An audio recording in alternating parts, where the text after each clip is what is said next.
दोस्तों नमस्कार, आपका स्वागत है अपने यूट्यूब चैनल पर। कल हम लोगों ने पढ़ा था एनसीईआरटी हिस्ट्री क्लास 7th में चैप्टर सेकेंड को, जिसका टॉपिक था नए राजा और उनके राज। दोस्तों ये class state PCS UPSC examination, SSC CGL, Kendriya Vidyalaya में PRT, TST, PHT, CTET, super TET, D triple SV, even ऐसे सारे एग्जामिनेशन के लिए इम्पोर्टेंट है जिसमें यह टॉपिक आता है। दोस्तों आज हम लोग उसी चैप्टर को फटाफट रिवाइज करेंगे और कैसे शॉर्ट नोट्स बनाने हैं इस पर भी चर्चा करेंगे। दोस्तों क्लास स्टार्ट करने से पहले 4 लाइनें आप लोगों के लिए जो कि बहुत ही इंपॉर्टेंट है। सुनिए दोस्तों, क्या है 4 लाइनें। तेरे गिरने में तेरी हार नहीं, तेरे गिरने में तेरी हार नहीं, तू आदमी है अवतार नहीं। गिर उठ चल दौड़ फिर भाग, क्योंकि जीत संक्षिप्त है इसका कोई सार नहीं। आइए दोस्तों अब अपनी क्लास को हम लोग स्टार्ट करते हैं, जो कि बड़ी इंपॉर्टेंट क्लास है। इसमें आपके समक्ष पहला टॉपिक है 7वीं से लेकर 12वीं शताब्दी के प्रमुख जो राजवंश हैं उनके नाम यहाँ पर दिए गए हैं। आइए दोस्तों हम लोग वो राजवंशों के नाम समझ लेते हैं।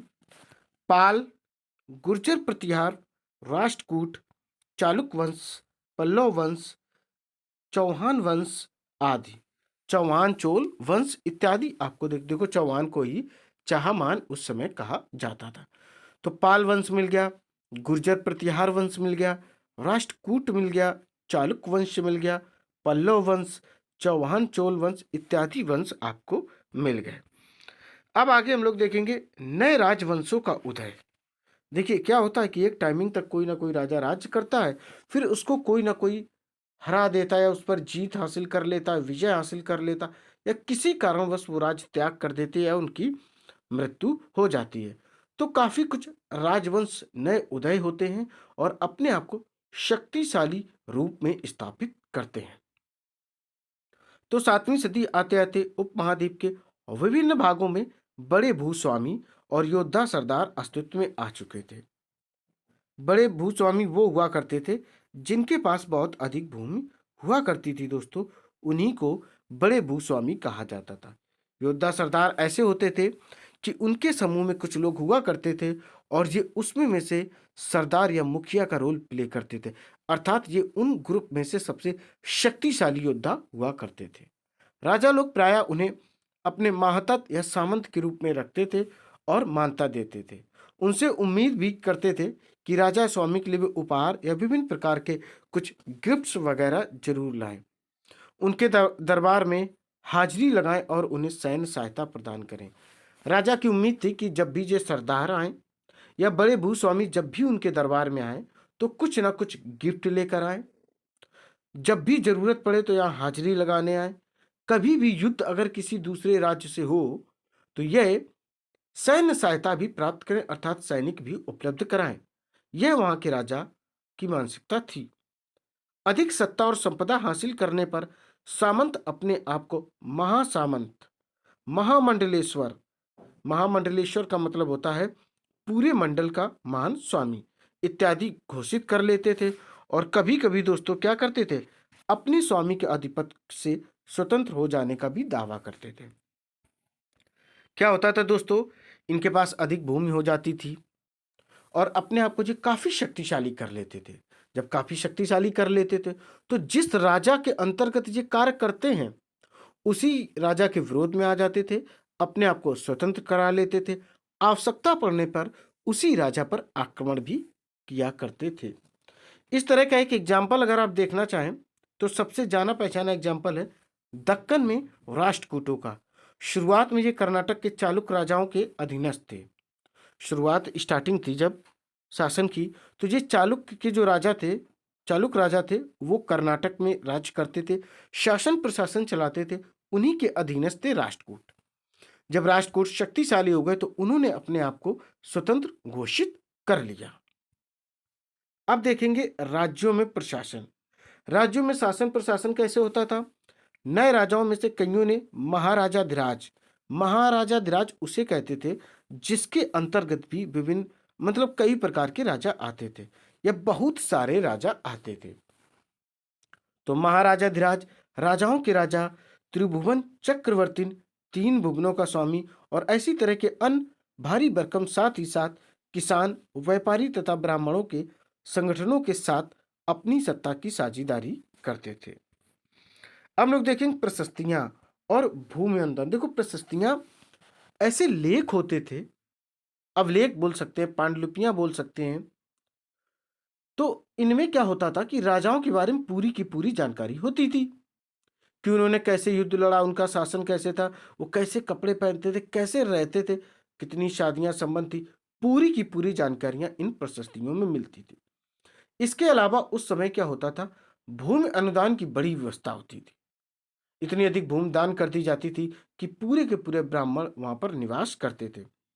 देखिए, प्रशस्तियों में ऐसे ब्यौरे होते थे जो शब्दशः सत्य नहीं भी हो सकते, लेकिन ये प्रशस्तियां हमें बताती हैं कि शासक खुद को कैसा दर्शाना चाहते थे। मिसाल के लिए, शूरवीर विजय योद्धा के रूप में ये विद्वान ब्राह्मणों द्वारा रची गई थी, जो अक्सर प्रशासन में मदद करते थे। देखिए, राजा लोग प्रायः क्या करते थे, ब्राह्मणों को भूमि अनुदान से पुरस्कृत करते थे, अर्थात उनको जब भी कोई चीज दान के रूप में देनी होती थी तो वे उनको भूमि दिया करते थे। ये तामपत्रों पर अभिलिखित होते थे, अर्थात लिखित रूप में देते थे कि इतने गांव, इतने एकड़ ये आपके अंतर्गत दोस्तों हैं, और उसमें राशि मोहर भी लगाया करते थे। जो भूमि पाने वाले को दिए जाते थे, धन के लिए युद्ध, प्रत्येक शासक राजवंश का आधार कोई क्षेत्र विशेष था, वे दूसरे क्षेत्रों पर भी नियंत्रण करने का प्रयास करते थे। एक विशेष रूप से वांछनीय क्षेत्र था गंगा घाटी में कन्नौज नगर। क्या था? गंगा घाटी में कन्नौज नगर, जो कि उत्तर प्रदेश का एक जिला है और इत्र के लिए दोस्तों फेमस है। यहाँ पर त्रिपक्षीय संघर्ष चलता रहा है। आइए पढ़ते हैं कौन कौन से संघर्ष यहाँ पर चलते रहे।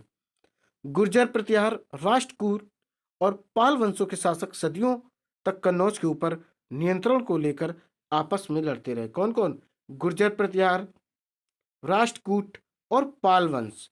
इसी को, इन्हीं तीनों, जब ये तीन शासक आपस में लड़ते थे या इन तीनों राजवंशों के शासक लड़ते थे, तो इसी को दोस्तों त्रिपक्षीय संघर्ष भी कहा गया है। ये आपस में क्या करते रहते थे? लड़ते रहते थे।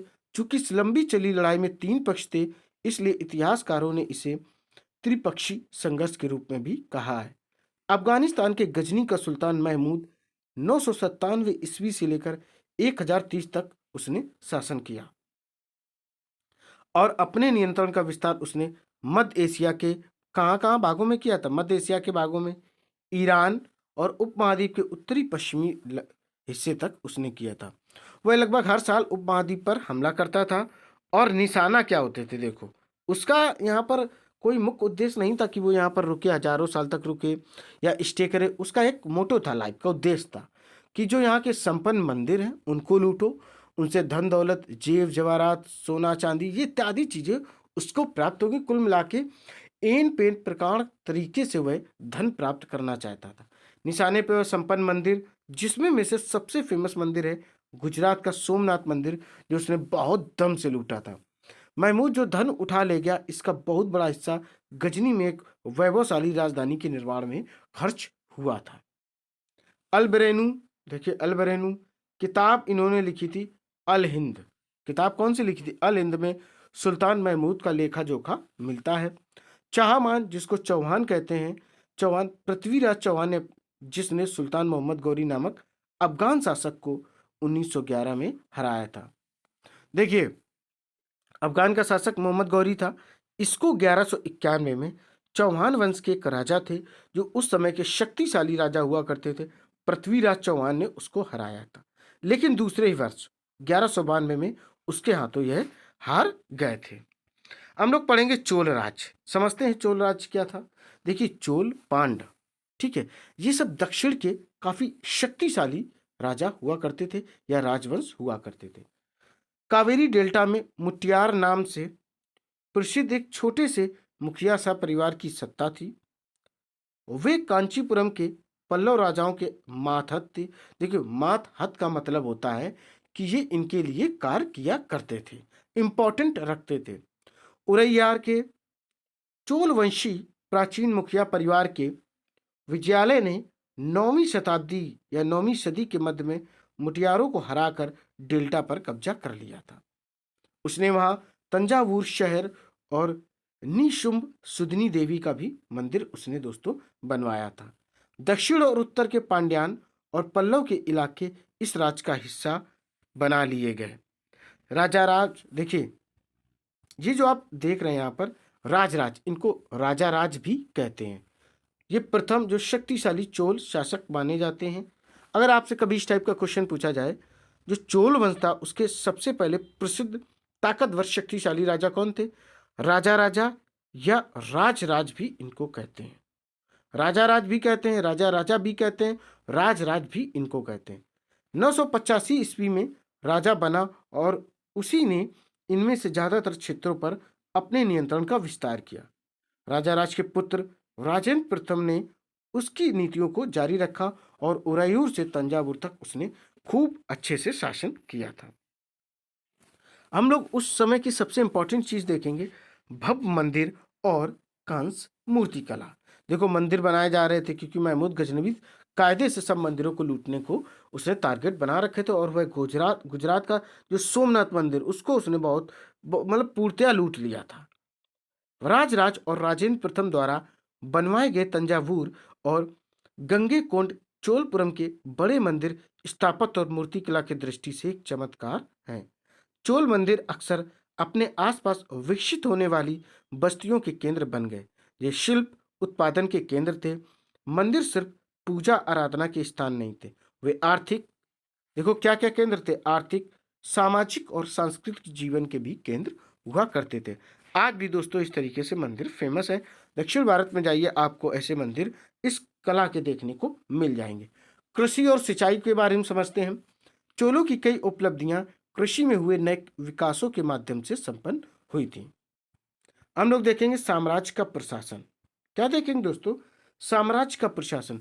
किसानों की बस्तियां जो उर कहलाती थी, जो किसानों की बस्तियां थी दोस्तों, उनको उर कहा जाता था। सिंचित खेती के बहुत समृद्ध हो गई थी। इस तरह के गांवों के समूह को नाडू कहा जाता था। ग्राम परिषद नाडू न्याय करने और कर वसूलने जैसे कई प्रशासकीय कार्य करते थे। देखिए ये कर भी वसूलते थे, इमरजेंसी को कोई लड़ाई झगड़ा हो जाए छोटे स्तर पर तो ये न्याय का कार्य भी किया करते थे। वेलाल जाति, देखिए वेलाल जाति के धनी किसानों को केंद्रीय चोल सरकार की देखरेख में नाडू के कामकाज में अच्छा नियंत्रण हासिल था, अर्थात अच्छी खासी ये लोग नॉलेज रखते थे। उनमें से कई धनी भूस्वामी को चोल राजाओं ने सम्मान के रूप में क्या क्या दिया था? देखो दोस्तों, मुवेंद वेलन, 3 राजाओं को अपनी सेवाएं प्रदान करने वाला वेलन या किसान। जो किसान हो, किसान को वेलन वहां कहा जाता था साउथ इंडियन में। अगर ये 3 राजाओं की सेवा करता है तो इसे एक सम्मान दिया जाता था, उपाधि दी जाती थी, जिसको कहते थे मुवेंद वेलन। अरैयार, जिसे प्रधान कहा जाता था, जैसी उपाधियां दी और उन्हें केंद्र में महत्वपूर्ण राजकीय पद भी सौंपे गए। ब्राह्मणों को समय समय पर भूमि अनुदान या ब्रह्मदेह प्राप्त हुआ। देखो ब्रह्मदेह क्या होता था? जो भूमि ब्राह्मणों को दी जाती थी उसे ब्रह्मदेह कहते थे। परिणाम स्वरूप कावेरी घाटी और दक्षिण भारत के दूसरे हिस्सों में ढेरों ब्राह्मण बस्तियां अस्तित्व में आ गई। आगे देखते हैं। देखिए फिर क्या होता था दोस्तों? नगरम के नाम से ज्ञात व्यापारियों के संघ भी अक्सर शहरों में प्रशासनिक कार्य संपादित करते थे। नगरम, देखो एक नगरम क्या होता था? उस समय का समूह होता था, स्पेशली सिर्फ व्यापारी वर्ग के लोग आते थे। वो क्या करते थे? शहरों में क्या करते थे? प्रशासनिक कार्य होते थे, उनको वो वहां पर हैंडल किया करते थे। तो इतनी चीजें दोस्तों आप लोगों ने पढ़ ली। हमने पढ़ा कि नए राजा और उनके राज्य के बारे में हमने पढ़ा, बट इसमें जो टाइमिंग रही है वह 7वीं शताब्दी से 12वीं शताब्दी के बीच में रहा। इसमें कुछ वंश फेमस रहे, पाल, गुर्जर प्रत्यार, राष्ट्रकूट, चालुक्य वंश, पल्लव वंश, चौहान वंश आदि। नए राजवंशों का भी उदय हुआ और इनमें में से बड़े भूस्वामी और योद्धा जो सरदार थे वे अस्तित्व में आए, क्योंकि ये पहले राजा के यहाँ काम करते थे, फिर अपने आप को धीरे धीरे इन्होंने स्वतंत्र घोषित कर लिया।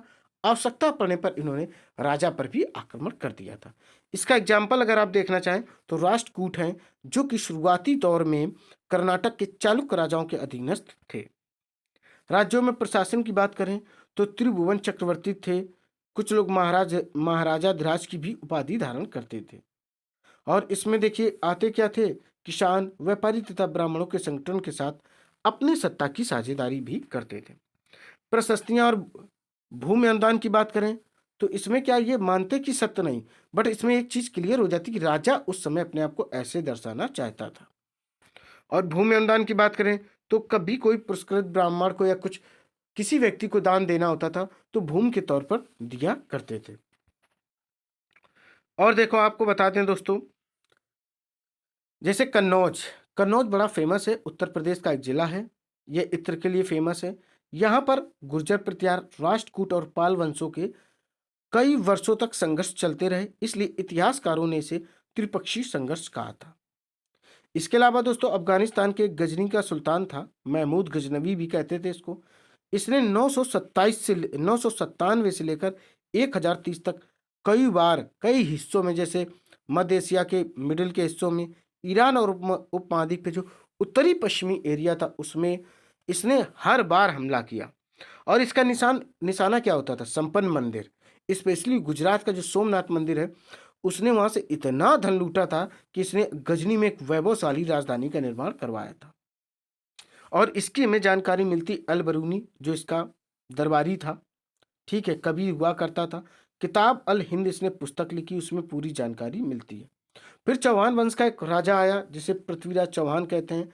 इन्होंने मोहम्मद गौरी नामक अफगान शासक को 1191 में हरा दिया, लेकिन दूसरे वर्ष 1192 में ये हार गए थे। अब बात करें चोल राज, एक दक्षिण राज्य है, क्या है, सॉरी ये दक्षिण राज था, पावरफुल क्या था, पावरफुल वंश हुआ करता था। देखिए कावेरी डेल्टा मुठियार नाम से प्रसिद्ध एक छोटे मुखिया परिवार की ये सत्ता थी और ये महातत्व वगैरह का कार्य किया करते थे। तो देखिए दोस्तों, फिर इसके बाद भव्य मंदिर, कांस, मूर्तिकला, विभिन्न प्रकार की चीजें भी दोस्तों प्राप्त हुई और काफी जगह ये फेमस थी, जैसे राजेंद्र प्रथम द्वारा तंजावुर और गंगेकोंड चोलपुरम के मंदिर स्थापित किए गए। कृषि और सिंचाई की बात करें तो विभिन्न प्रकार की कृषि की जो टेक्निक्स थी उनको डेवलप किया गया और सिंचाई की भी डेवलपमेंट किया गया।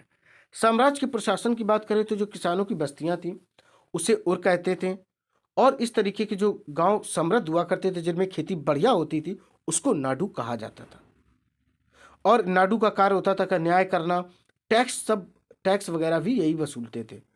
विलाल जाति के जो धनी किसान थे उनको चोल सरकार में केंद्र में उनकी पोजीशन ठीक ठाक थी और कामकाज उनको अच्छे से आता था और वह कंट्रोल भी रखते थे। कुछ धनी भूस्वामी होते थे तो चोल राजा उन्हें सम्मान भी देते थे, उपाधि भी देते थे। उनमें में से एक उपाधि थी मूवेंद वेलन, 3 राजाओं की सेवा करने वाला किसान या वेलाल। अरैयार प्रधान जैसी भी उपाधियां इनको दी जाती थी दोस्तों। तो देखिए इतनी चीजें दोस्तों रहीं। और भूमि अधिक दान देने की वजह से दक्षिण में कावेरी के घाटी में या दक्षिण में ढेरों ब्राह्मण बस्तियां दोस्तों बनकर तैयार हो गई थी। तो दोस्तों ये रहा चैप्टर, इसे फटाफट रिवाइज किया और शॉर्ट नोट्स भी बनाए हैं। तो दोस्तों इसके कंप्लीट करें और सपने साकार अपने करें, जो भी आपके सपने हैं। दोस्तों उम्मीद है क्लास आपको पसंद आई होगी। फटाफट इसे लाइक करें, शेयर करें और मेरे चैनल को सब्सक्राइब करें। दोस्तों जय हिंद, जय भारत।